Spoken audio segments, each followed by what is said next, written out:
Welcome to the Tammi Mac Late Show on Fox Soul, everybody. Hey, I'm Tammi Mac. Okay, Richard Pryor was raised by a madam in what some may call a hoe house. And as he got more famous, he suffered from drug abuse and often was a womanizer. Red Fox's father left the family when he was only 4 years old, leaving Red Fox to be raised by a single mother. Comedian Bill Cosby. Well,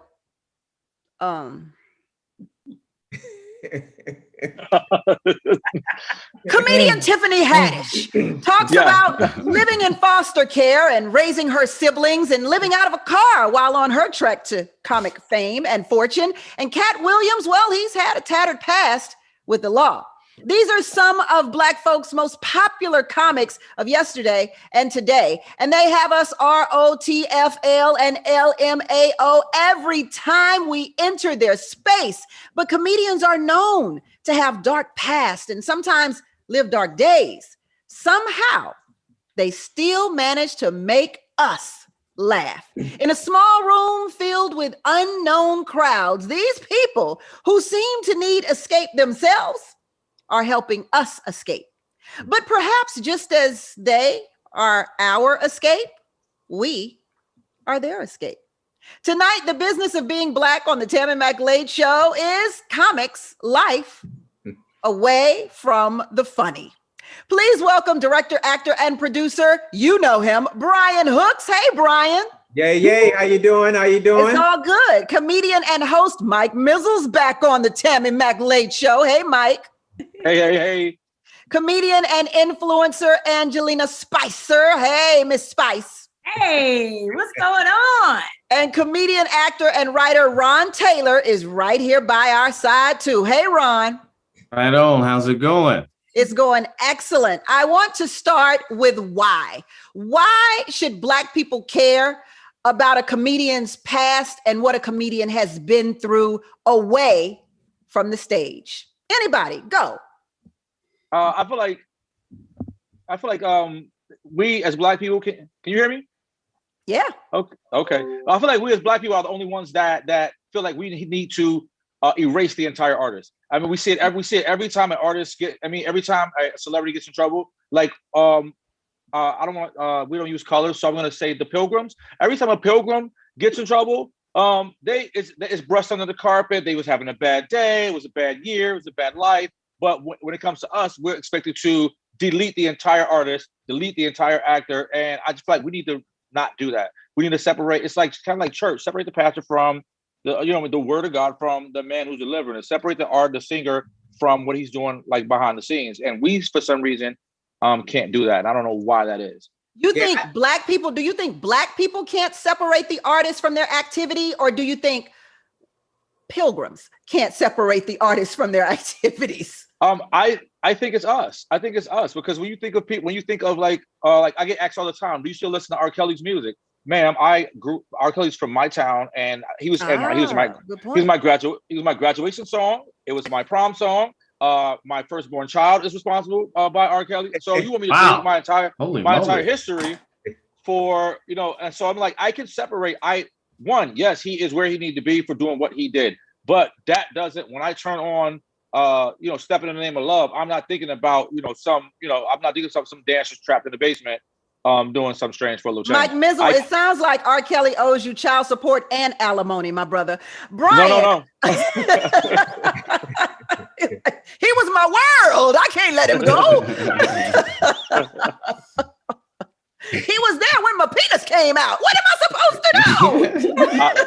Hey, listen. R. Kelly was the man. We all listened to it coming up, but I just don't admit that I listen to it anymore in public. Like, I don't tell nobody that. And I think it's one to have a history, but it's another to do what he was doing. I got 2 little girls. I would slap R. Kelly in the face if I run into him in the airport. Ooh, Brian. Absolutely. Why should Black people care about a comedian's life off stage? I think if the comedian is great, then you'll find out about his life on stage. And I think if you don't know anything about that comic, then he probably up there telling, slip and falling dog shit jokes that no one cares about. So I think it's a part of who he is. Richard Pryor was amazing because he came on stage and told how he lit himself on fire. And those are the comics that we, gravitate to, So I think we don't necessarily have to disconnect it. At the same time, you're responsible for what you do. And at the point to where you blessed to be in a position, then you need to hold that down. And if you, if you mess that up, then that's on you. Beat it. So, okay, before I move on to Ron and Angelina, I have to ask you, Brian, because you just said, Richard Pryor set himself on fire, did a whole comedy show, a comedy special about that.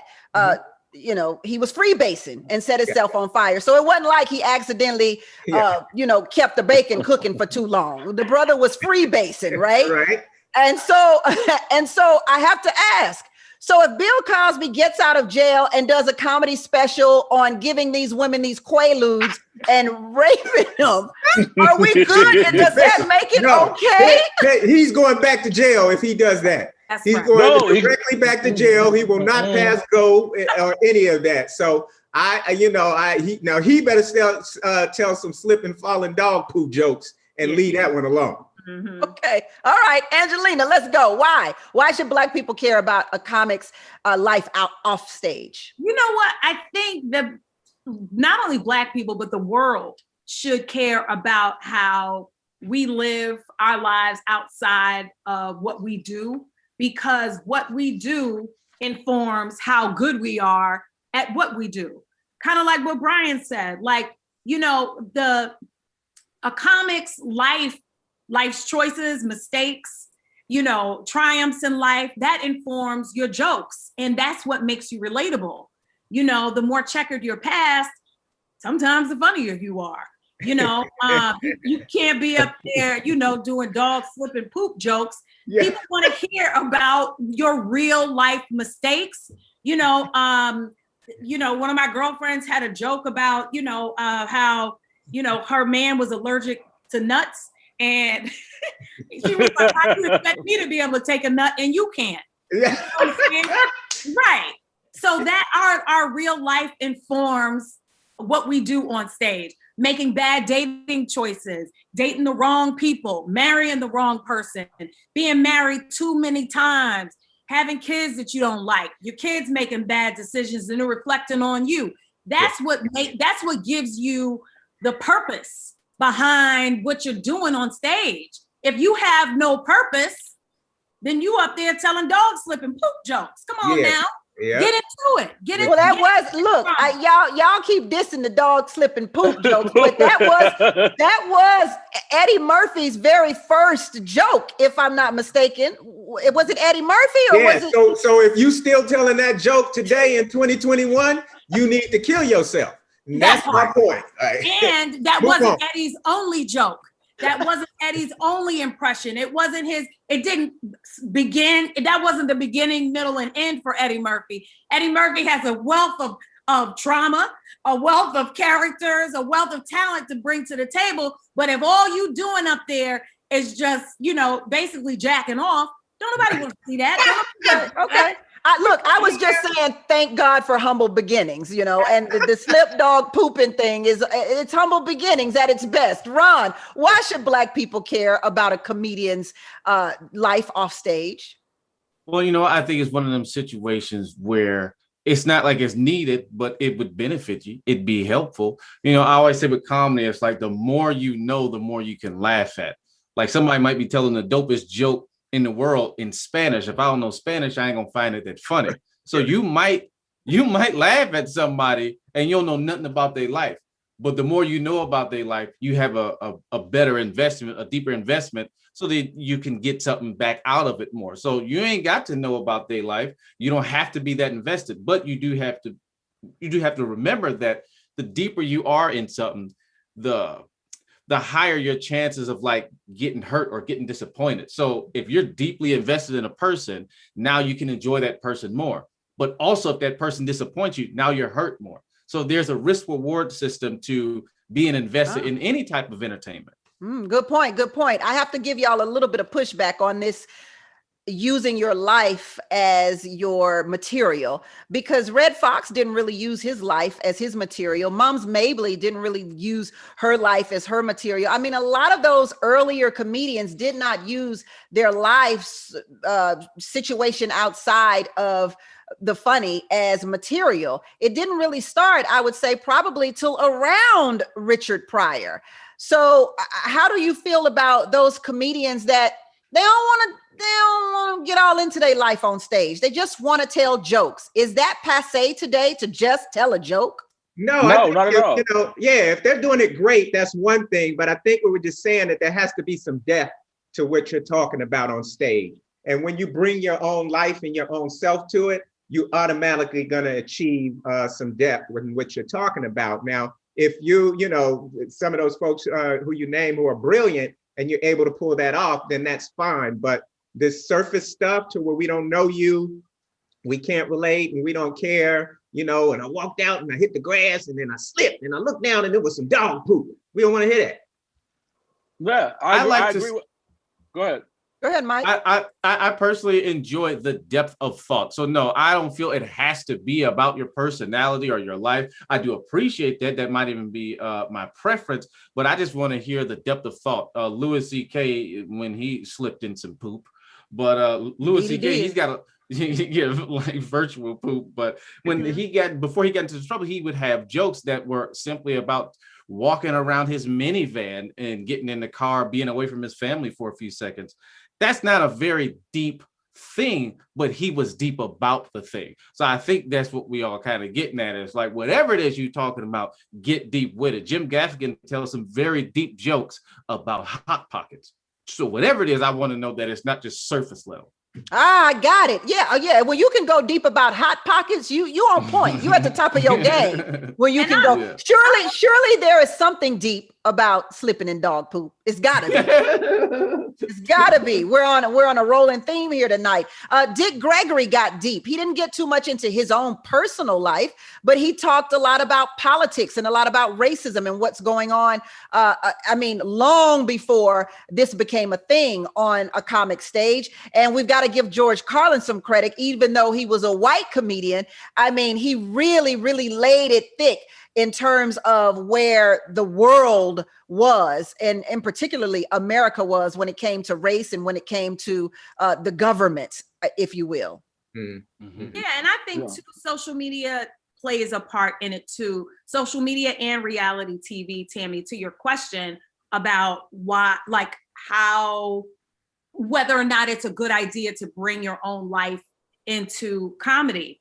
I feel like now with Instagram and TikTok and social media, everybody wants a piece of you. They expect you to live your life on this big stage or on this public stage. So it's kind of like, as a comic, you have to reveal some things, again, so that people care about you, they care about your material, they're invested in you.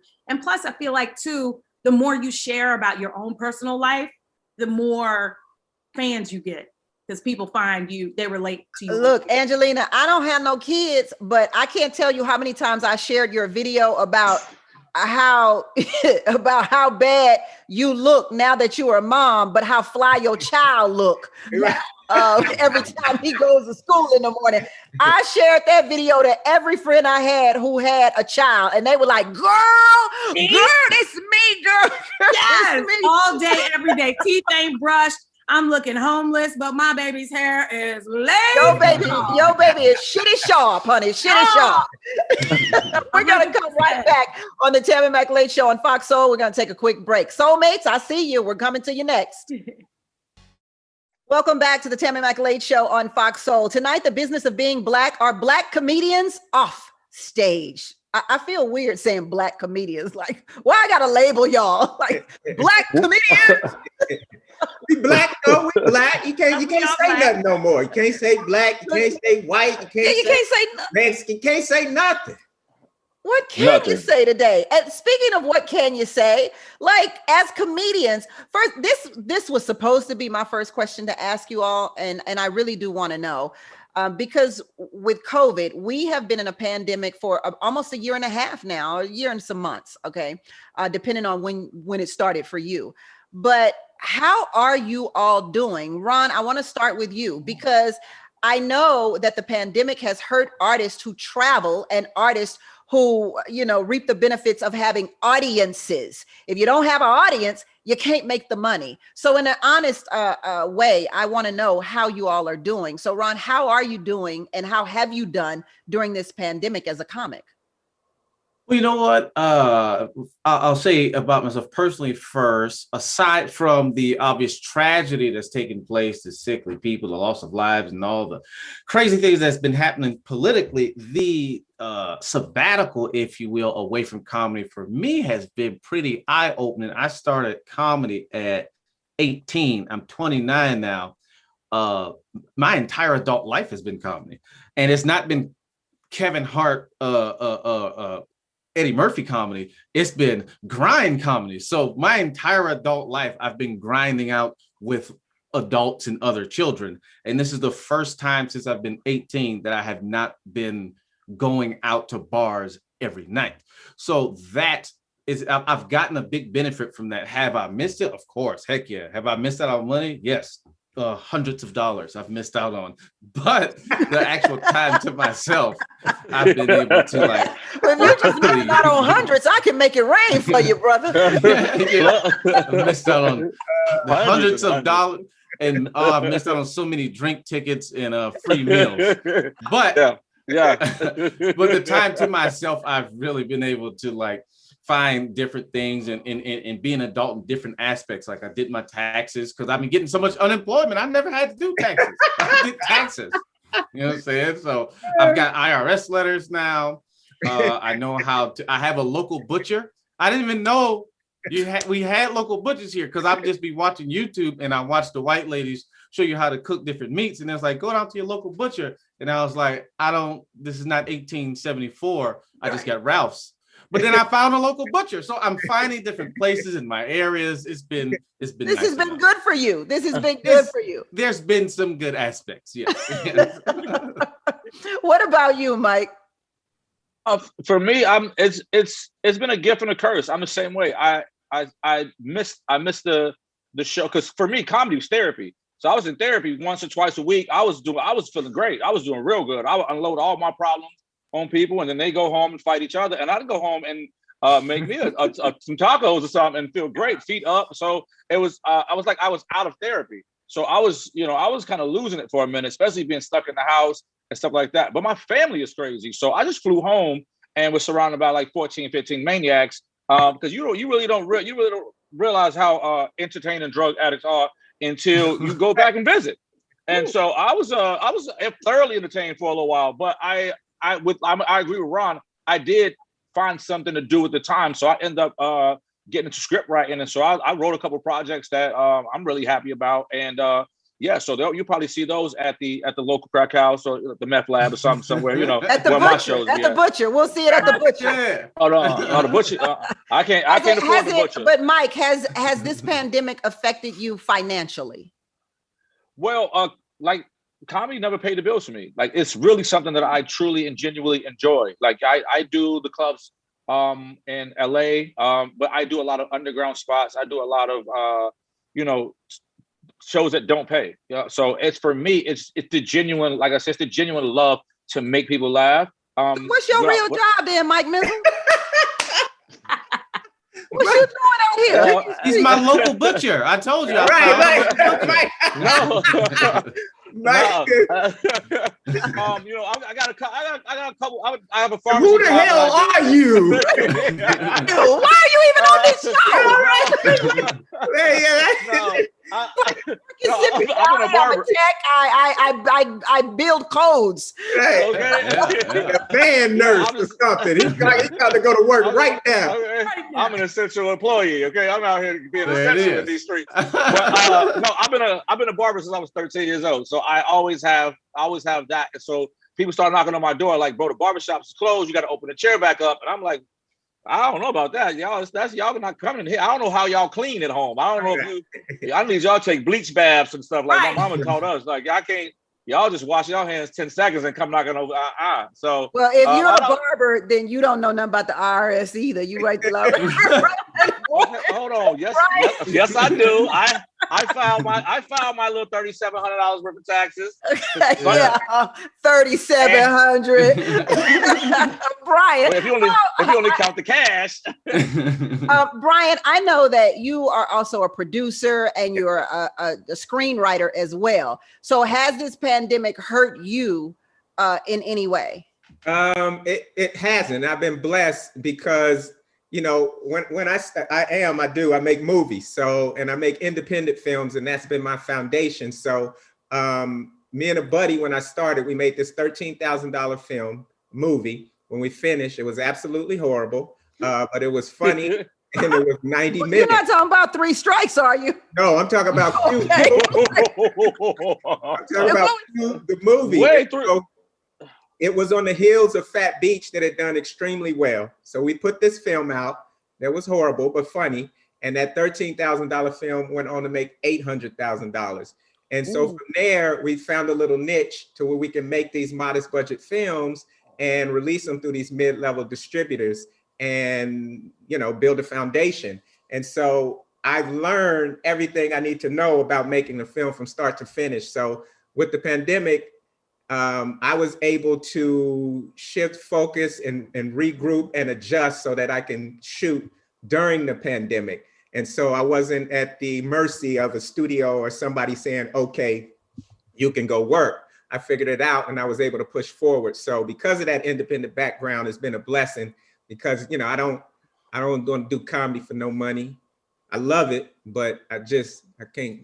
I'm older and I can't be out late at night if I'm I don't drink or smoke. So when I'm out and it's 12:30 in the morning, I know that it's 12:30 in the morning. So there has to be a great incentive for me to do that. So I've been blessed to have my filmmaking fall back on, and my Left to Bang Entertainment, my program I have with my youth. And so I've been serving them. We've been doing that online virtually, started a virtual film school for them. Had some of my buddies come through and mentor them, like Anthony Anderson, who are JB Smoove, Craig Robinson, Vivica Fox. And so it's sort of been a blessing. It's sort of been a blessing. So you've learned and done this during the pandemic. Would you say if there were no pandemic, these things might not have happened? Absolutely, 1,000%, because I would have been doing my film school program in person, which would have limited the number of kids I could have affected, and also, how much I could have done and how soon. So because I was forced to take it online, now the program stretches from LA to New York, Chicago, Dallas, and so it's been like a blessing in disguise. So it never would have matured, I don't feel, had not it been for the pandemic. So, right.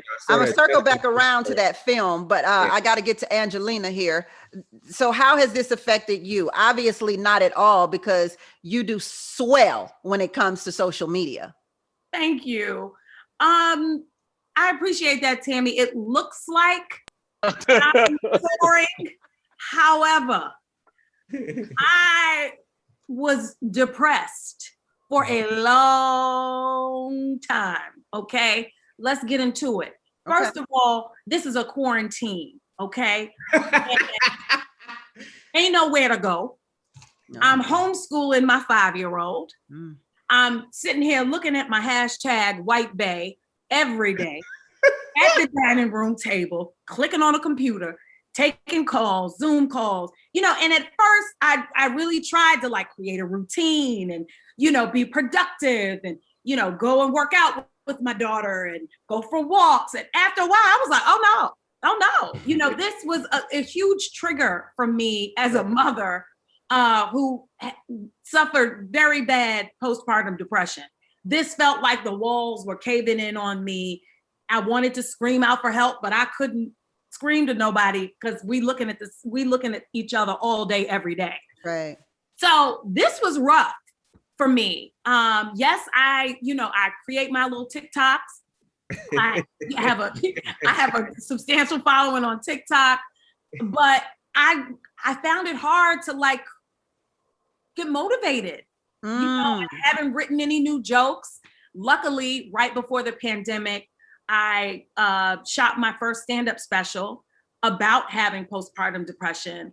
And so I've been working on trying to get that sold and or released. I got a couple offers on the table. But in terms of like me being creative, I've taken a real hit creatively from the pandemic, as well as financial, because I was booking speaking engagements and comedy shows and everything around the country. Can't do it anymore. Yeah. I feel you there. You know, I be hosting some shit. You know what I'm saying? I be hosting some shit. And I ain't hosted nothing since this pandemic. Nothing. Right. And not only that, you're right. Your creative mojo, depending on, you know, how motivated you are in the first place, it tends to kind of wane when you're stuck in the house and there's no one around. So I understand losing that motivation. I've definitely lost my motivation and gained 30 COVID pounds. Yeah. So I feel you, my sister. I feel you. We're going to feel this commercial break real quick and come right back, because I want to get into what these comedians are doing personally and how they came to do it on the Tammi Mac Late Show on Fox Soul. We'll be right back. Welcome back to the Tammi Mac Late Show on Fox Soul, where tonight the business of being Black are comedians and their lives away from the stage. We have comedians. Ron Taylor is here. Mike Mizzle's on deck. Brian Hooks is with us, and Angelina Spicer. Okay, I have been ignoring my soulmates, and they are going to be very angry at me because I pay so much attention to them every night. I have not forgotten about you, soulmates. So let's go to the chat board. Incog says the comedian's sensitivity to their own pain makes them particularly sensitive to the pain of others. Yes, I would agree with that. Yes. Do you all have sensitivity towards your pains? I think we all do. You know what I mean? And you know, but you share that with the public, and you know, it's that whole thing when you laugh at someone's pain. Mike Mizzle said he don't have sensitivity to pain. This ain't my business. I don't tell. I like old Hollywood. They was like, don't let people know too much of your business. I tell other people's business. So they be like, oh, he got a rough life. That's my neighbor's business. I don't tell my business. So wait, Mike. Mike be like, and then I stepped on the grass and whoop, I slipped and fell. Right. Yeah. So Mike, are you saying that you take other people's stories and pretend that they're your stories? No, the way my brain processes other people's events, it's hilarious. So I just retell what happened to somebody else. Okay. Yeah, so got it. You don't make it your own story. I got it. I'm telling your business. So if you fall on the stairs, we're gonna go back through that whole process one step at a time. Angela, you're gonna see Mike on stage, and so I had postpartum, and and I was in the quarantine, and my daughter looked at me, and you like, yo. I'm gonna be like, wait a minute, like this. Oh no, I'm gonna be. You're gonna be like, and then I was in quarantine, and I found out there's a butcher down the street. There's a butcher right down the street. And then I made my first movie and started a program called Left to Bang. One thing about me, one thing that everybody would tell you, I'm a beast at what I do, so I really don't have to borrow material. But if I see something happen to you, it's going in my show. Yeah. If you get hit by a car, it's gonna go. I don't have, like, when I say sensitivity, it's like I don't care how you feel about me telling what happened to you. Yeah, you that brother that laughs when somebody falls and busts. Oh, absolutely. And then go and tell everybody about it. Everybody. Let me grab some more of our soulmates here. Demo Katabi says, yes, Angelina is making an important documentary about PPD. She is helping moms by sharing her story. Don't think we're not going to get into that tonight. People laughed at Richard Pryor talking about freebasing, but some of his same fans or their parents were strung out too. That made him relatable. Mm-hmm. Yeah, we would all have to agree with that. Joy Swanson says, I think there's a difference between relating and being invested in celebrities and idols' life.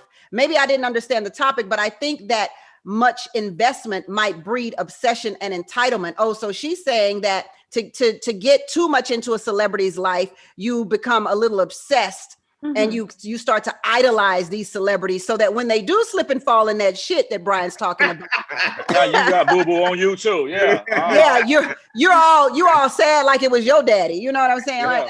Yeah. Like, and then let's see. No, if you're a comedian, to talk about your own life, you need to talk about your own life. We need to know the good, the bad, and the ugly. Okay, so you want comedians to talk about their own life. Okay. I tell you what, I appreciate a statement like that, but you don't know what we need to do. Otherwise, you would do it. You'd be a comedian. I understand what you enjoy, but you don't know what we need to do. What we do is we make funny. That's what we do. Now, how we go about it, that's each individual's comedian's process.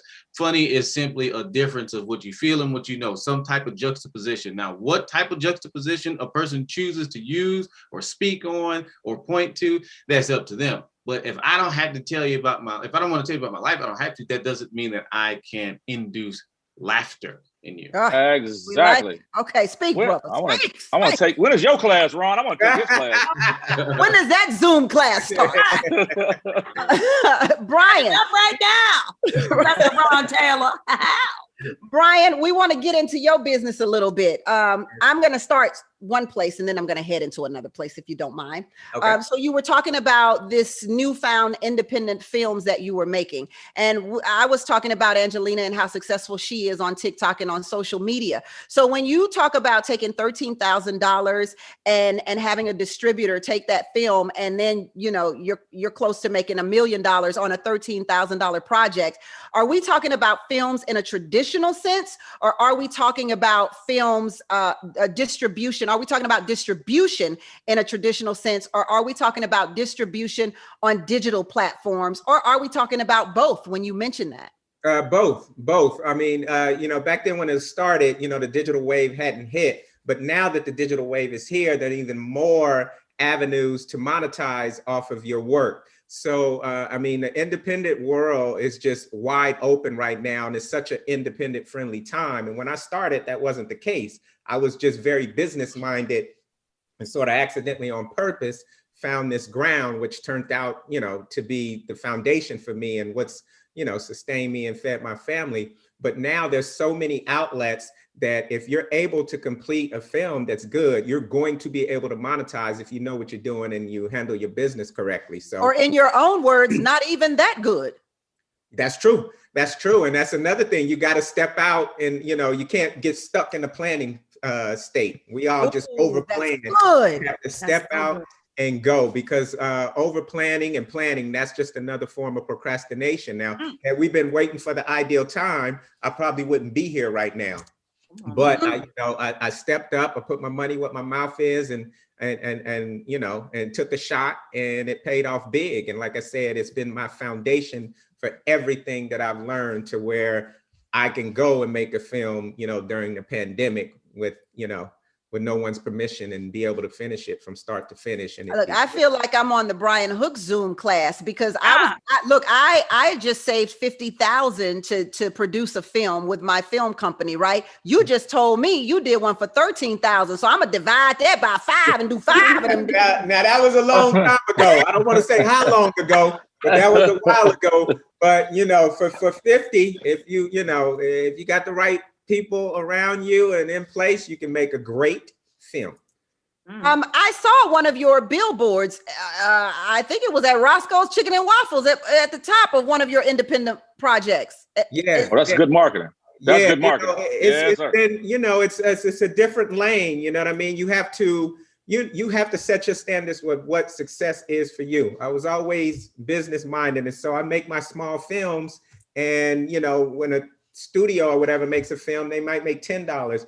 I make my films, I might make $5, but I own those films. You know what I mean? So some people are business minded, and they need the energy of, executives and stuff telling them, okay, you're great, and so on and so forth. But for me, it's just about being able to do what I want, when I want, how I want. And that's what this independence filmmaking has afforded me. And so what is the GoFundMe about right now? The GoFundMe is for my program for my youth, and that's Left the Bang Entertainment. And as I said, I've been doing this online filmmaking class for these youth on Saturdays. teaching them everything I know about filmmaking. And I've taken it as far as I can. And so now I need help. And so I started this Kickstarter project for my youth. And it's basically so they can make their first film. Love and it. So reaching out to the public and trying to get them to support me in these missions so these kids can make their first film from start to finish, pre-production, production, and post-production, and ultimately see that film distributed, see their names on the screen, and just apply everything that they're learning, because these youth are often born into situations where they're forced to choose between bad and worse. And what we want to be is another option for them. And a lot of these kids, they join gangs and do some of this stuff because they're looking for a sense of family and a sense of belonging. And that's what we want to provide for them. And that's just a natural human instinct that every human being needs to thrive and stay alive. And so these kids are going to find that, even if it's with the gang. But if they're given a chance between shooting a movie and shooting a gun, these kids will choose shooting movies every time. And so with this Kickstarter, I'm pushing and pounding the pavement to raise those funds to be able to do that for them. What's the Kickstarter so our viewers can go and contribute to these kids' lives? It is, you go on Kickstarter and you type in Left of Bang Entertainment and click on, and just for, as little as $10, you can really contribute towards, changing these youth's lives. All right, you'll get my money tomorrow morning. Mike Mizzle, you've done father and son promotions. Speaking of kids, you've done father and son promotions for single dads. So tell us about that work and how you came to the whole single dad situation. Well, for me, it started, well, like I said, I've been a barber since I was 13 years old. My mom raised us by herself. My dad was around, but he wasn't in the picture. So I was kind of the man in the house at a really early age. And so I know that struggle. I know that feeling. And so I had to be self-motivated. I got out. I started as like the shampoo boy at a barbershop. And then one Easter, they got flooded with kids. And the owner was like, yo, you've been here long enough, bro. Cut some of these kids. Mm-hmm. And that's how I became a barber. So I went to school and got that. And so through the barbershop really is like one of the main arteries of the Black community. Like that's where people go. That's where you run into your friends that you haven't seen in a while. That's people go. That's the only place you can go and not feel great and then come out of there feeling like, you know what, I could probably do something. I feel better about myself. Ooh. And so I started to see a repeat of the cycle of fatherless kids and whatever. And I just have a passion for that. My younger brother was murdered. He left a kid behind.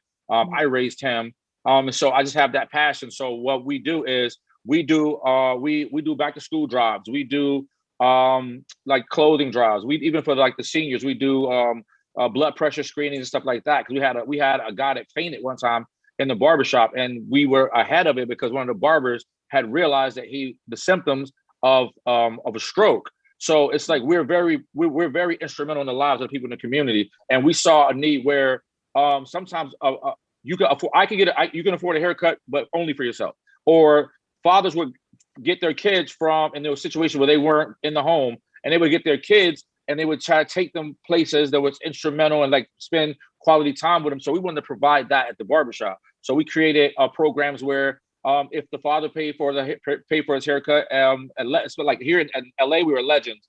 And if the father brought his son in to get a haircut, you pay for your haircut, we're going to cut the kid for free. Because then not only are we helping you are we building a bond between you and your kid, but now both of you guys feel better. You feel great. And now the kid goes home and now the mom is like, whoa, your dad came back with a haircut. And so we just wanted to really kind of forge some kind of relationship with fathers and sons in a place where they could actually spend some time and hear other people talk and meet other families that, I love it. Families. And so that's how we started. Yeah, it's a fantastic idea. Fantastic idea. I love everything about that. We're going to take a quick break and we'll come right back on the Tammi Mac Late Show on Fox Soul. Welcome back to the Tammi Mac Late Show on Fox Soul, where tonight the business of being Black are comedians off stage. Yeah, they give us the funny, But we found out today that they also give us hope. They give us inspiration. They give kids something to look forward to in the future. They give fathers and sons relationship. Yeah, y'all like, what comedians doing all of that? The ones I got with me right now, Brian Hooks with Left of Bang, his whole organization that is designed to take kids who maybe otherwise would be in a gang somewhere, putting them up on the movies. And who forming relationships with fathers and sons? What comedian doing that? Mike Mizzle. That's what he's doing. That's right. He's got a whole program where, you know, if the daddy come and get his hair cut, bang, we got you. We got your son. We got that. So we thank both of you for doing that. Let's move in to you, Angelina. You have helped change legislation that helps support new moms. A comedian is helping to support legislation. You know, they got mad at Al Franken because he became, you know, a part of legislation in Congress, and he was a senator. And look, they eventually got rid of him, but it wasn't funny what they did. And I do believe Democrats regret that to this day.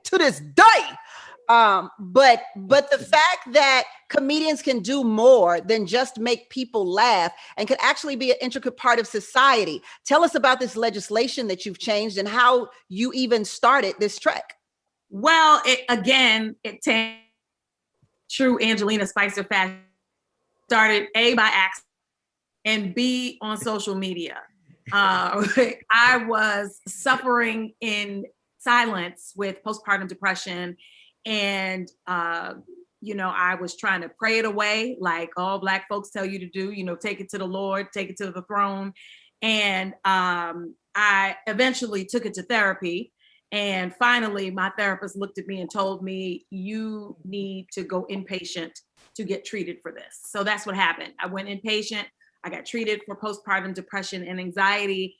And as soon as I healed, I went to the closest outlet, my social media people, you know, and I started creating content about being a mother and having to breastfeed in the stall of a bathroom while hunched over a toilet, trying not to touch with the baby hanging from the nipple. You know, I joked about having my broken vagina and dragging my uterus on the floor, the placenta behind me. And I just started really opening up about my struggles.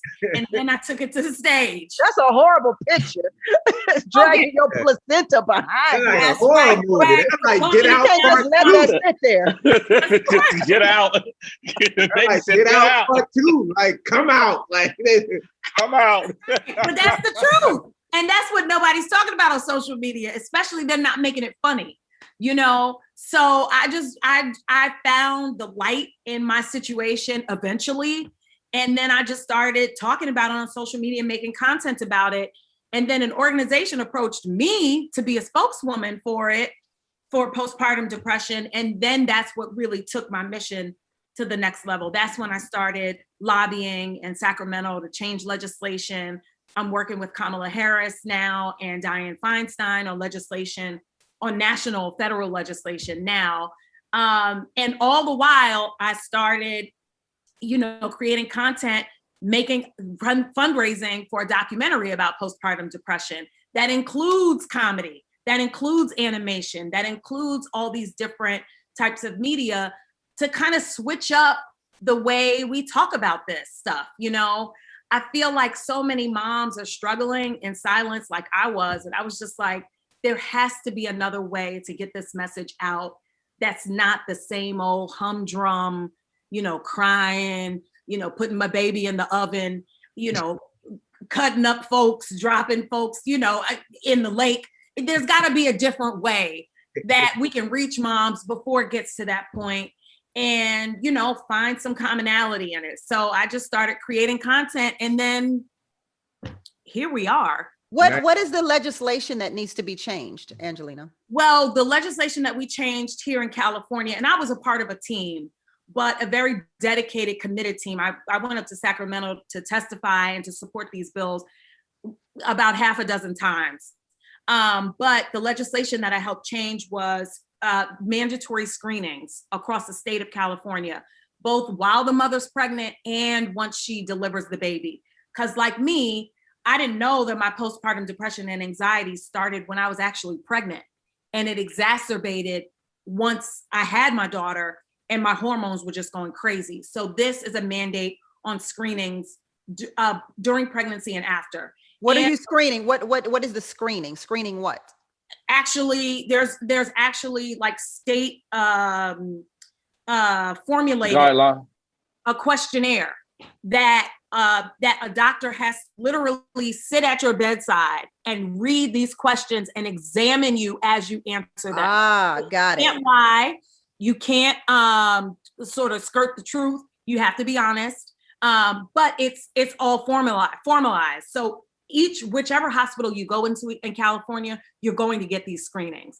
If there's some red flags that are raised, there's a referral system in place, a database of all of the providers that your OBGYN can refer you to.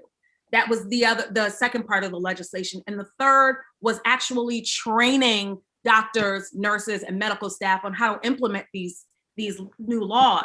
Excellent, girl. Okay, you getting it then. We appreciate that. The thing is, I didn't realize that, we look to doctors like they're the experts, the end all be all. They went to medical school. They know everything. But I've gone to so many trainings at Cedars-Sinai and helping these doctors understand what a mother's needs are. Yeah. Like, it blows my mind. It sounds like they slipping in shit. Yeah. That's what they doing. That's what they doing. And they don't know. And then mamas are leaving the hospital and feeling like, I need to die or pray this away. Jesus, somebody, Lord, come help me. When in fact, they could be doing a better job at screening a sister. So Right. yeah. We're going to take a quick break and come right back because I'm not leaving you out, Ron. I know you helping the kids too. I know you helping the kid. Ron is here for the kids. We're going to find out how when we return on the Tammi Mac Late Show on Fox Soul. Yeah. Back to the Tammi Mac Late Show on Fox Soul, where tonight, the business of being Black are comedians off stage. They're funny on stage and they give us an escape. But what do they do when that big spotlight is off and the mic is shut down? Ron, you work with the Heidelberg Project. Did I say that right? Yes, that's correct. In Detroit, which works with inner city youth. So how did you come to want or need to work with inner city youth? Why you care about inner city youth and what they doing? Well, it's a thing that I actually take very seriously. And the way I got involved with the program and how I'm in the program is I was a youth. I was in that program. Therefore, I was off the streets. I could be robbing and killing people. And that's how I get back to the community. I just don't be killing people. I don't rob nobody. I could be out just socking people. I could just beat your ass. But instead, I'm in this program. And that's it. That's how I get back to the community. I don't know. Most person. We thank you, brother. We thank you so much. We thank you. I try. I do my part. It's actually my uncle and my aunt and uncle, Tyree Guyton and Janine Whitfield. And what they came up with was there's an area in Detroit which has one of the poorest which at one time had the poorest zip code in Detroit. And it was just bad. And there was point in time in Detroit where a lot of white photographers was coming out and just shooting pictures of like dilapidated buildings and stuff like that. And I think they called it ruin porn.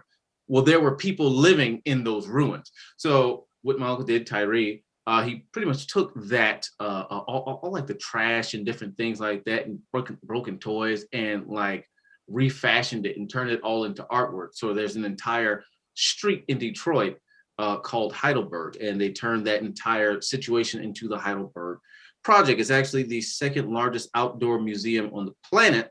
Wow. And the way that I got involved with it was my family. I was there. I was running around eating popsicles and painting things, and I didn't know that I was changing the community, but that's what I was doing. As I became an adult, I went back and I started doing shows for the kids in the program. I started doing shows for the kids, or I would just straight up volunteer for the different situations that the Heidelberg Project had to do with Detroit. And right now it's doing great. I go back all the time, and it's definitely wonderful. We love it. I've So been it's there, about Ron. time for It's us amazing. to wrap. So before we wrap, Yeah. Angelina, tell us how we can get your documentary. Is it done yet? My documentary is not done. I am still fundraising. I'm 80% there. So how can we contribute to the fundraiser? www.angelinaspicer.com. All right. www.angelinaspicer.com. And Brian, once again, give us your Kickstarter so we can get some money in there for your kids and your program, Left of Bang. Yes, and that's the Left to Bang. I'm sorry. Yeah, you go to Kickstarter.com, put in Left of Bang, and you click on the project, the Kickstarter project, and then you can donate there. And Mike, where can we get our hair faded? Yeah. Oh, just we're on Fairfax. So we're on Fairfax in the middle of all that expensive stuff. So just call up to Legends Barbershop on Fairfax. Tell them, hey, I want to speak to Mike. I saw you on the Tammi Mac show, and I want to come in for the father and son promotion. And come on, bring your son, and I got both of y'all. Ron, the pilot. You're in a pilot. Did you want to talk about that? You know, you acting type people never want to talk about your upcoming projects. I don't know if I can talk about that. Okay, well, we'll keep it a secret. If Brother Brian it would be so kind, maybe I can be in one of his next $13,000 movies and make $800,000. Hey, make 800,000, right? Say less. I got you, man. Yeah. Don't act funny when I call you either. He's got a good 4 people to cast just tonight, right? Thank you so much, Angelina, Brian, Ron, and Mike Mizzle for being on the Tammi Mac Late Show. And thank you, soulmates, for always tuning in. Until tomorrow, everybody, it's a blessing to be in your box. Bye, y'all.